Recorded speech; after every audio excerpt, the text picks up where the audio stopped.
Here I have Samsung Galaxy M32, and today I'm going to show you how to take screenshot on this device. So, to take screenshot, you will firstly have to open the screen which you want to capture. For example, it could be settings list.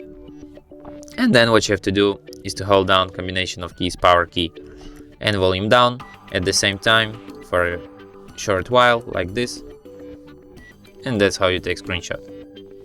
Let me show you one more time. Power key and volume down. And screenshot will be taken. You can find your screenshot in the gallery here at the screenshot section. And from here you can share, edit or delete your screenshots. And that's it. Thanks for watching. If you find this tutorial useful, don't forget to hit that like button and subscribe to our channel.